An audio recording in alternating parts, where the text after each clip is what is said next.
Hello there, little friends. Welcome to Willow Pond. Snuggle up nice and cozy, with your softest blanket and your sleepiest yawn. Because today, we are going on a tiny, wiggly, wonderful adventure.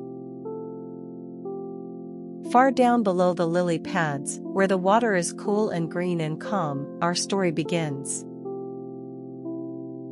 Here, hidden among the soft reeds, was a cluster of little jelly eggs, all in a bunch.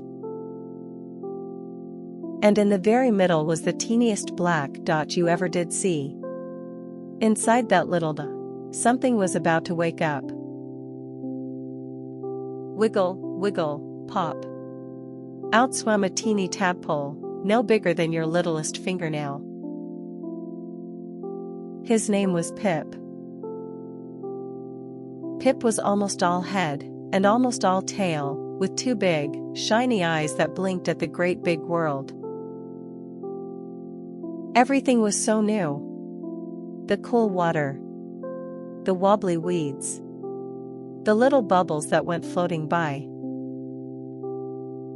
Pip gave his little tail a swish, and whoosh! He zoomed forward for the very first time. I can swim, thought Pip. I can really, truly swim. Swish, swish, swish. He looped around a lily stem. He twirled through a beam of sunshine. All around him, the pond sparkled. Tall green reeds swayed like a forest, back and forth, back and forth. Little dots of sunlight danced on the sandy floor. Everything was new. Everything was wonderful. Pip swam a little farther than ever before. And that is when he met his very first friend. Hello there. I'm Shelley, said a cheerful little snail, riding slowly by on a wobbly green leaf. I'm Pip, he bubbled. I just hatched today, and I learned to swim all by myself. How lovely, said Shelley. Welcome to Willow Pond, little Pip. Let me show you around. Shelley showed Pip the best parts of the pond. The soft mossy rocks. The wiggly water weeds. And the tastiest, greenest algae, growing right on the old sunken log. Nibble, nibble, nibble. Pip ate his fill, and felt himself grow just a tiny bit bigger. A shiny blue dragonfly named Zip darted past. Race you to the big rock, she buzzed. And off they went, looping and swooping, giggling and bubbling, all afternoon long.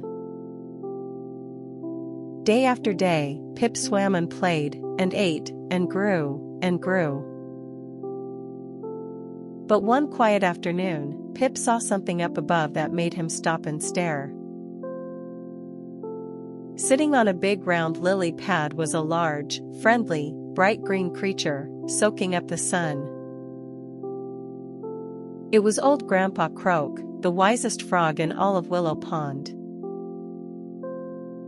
Excuse me, called Pip, peeking up from the water. Will I ever be big and green, like you?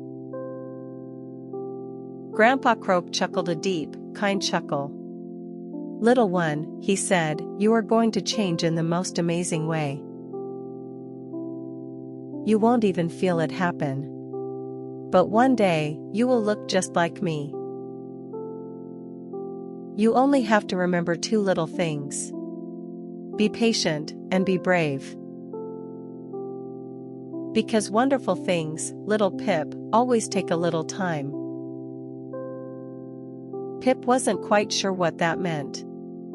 But it filled his tummy with happy, fluttery butterflies. That night, Pip curled up beneath a cozy leaf, and drifted off to sleep. And in the morning, oh my goodness! Something was different. Two teeny, tiny legs had popped out, right beside his tail. Pip had little back legs. "Shelley! Shelley! Look at me," he cried, wiggling his brand new legs with all his might. "Why, Pip," gasped Shelley. "You're growing up, just like Grandpa Croak said you would." Pip kicked and paddled with his little legs, swimming faster and faster around the reeds. "Being patient is working," laughed Pip. "I wonder what will happen next." Sure enough, a few days later, 2 more legs appeared at the front. Now Pip had 4 whole legs. He could paddle and push and even do a tiny tumble. Pip was so proud of his strong new legs. But that afternoon, the sky turned gray, and fat raindrops began to fall, plip, plop, plip. The wind tugged at the water, and the whole pond rocked back and forth. Pip felt very, very small. But then Pip remembered Grandpa Croak's gentle words. "Be patient. Be brave." So Pip took a deep breath, paddled strong and steady, and tucked himself under a big, sheltering lily pad. And there he waited, warm and snug, while the rain went pitter-patter, softer and softer, and stopped. When the clouds rolled away, the sun peeked out, and the whole pond glittered like 1,000 tiny diamonds. "I did it," Pip whispered. "I was brave, all by myself." After the storm, Pip noticed something new. His long tail was getting shorter. And deep inside, he felt a brand new feeling, a tiny tickle that said, go up to the air." So Pip swam up, and up, and up, toward the shimmering ceiling of the pond. His head popped through the surface, and Pip gulped his very first breath of fresh, sweet air. "Oh," whispered Pip. For the very first time in his life, he saw the sky. He saw fluffy white clouds. He saw a big golden sun. He saw dragonflies zipping by like little rainbows. "The world is so much bigger than I ever knew," he said softly, with wonder in his eyes. With a little hop and a wiggle, Pip pulled himself up onto a warm, round lily pad. And there, in a sparkling drop of dew, he saw his own reflection. His little tail was gone. Pip wasn't a tadpole anymore. Pip was a frog. A real, green, bright-eyed little frog. "You did it, little one," said a warm and familiar voice. It was Grandpa Croak, hopping over to sit beside him. "I was patient," said Pip, "and I was brave. And the wonderful thing really did come true."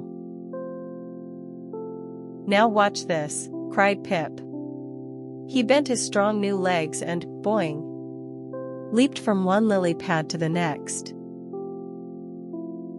"Ribbit," sang Pip, his very first froggy song. "Ribbit, ribbit, ribbit." Shelley the snail cheered from her leaf. Zip the dragonfly looped in happy circles. All of Willow Pond was proud of Pip.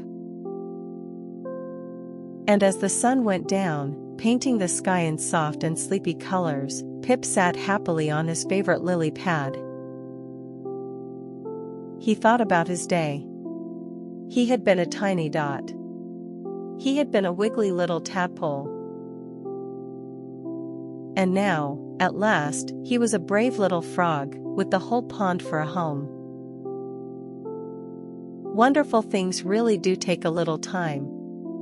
And they are always, always worth the wait. So close your eyes now, little friends, just like sleepy little Pip. Sweet dreams, and good night from everyone here at Willow Pond.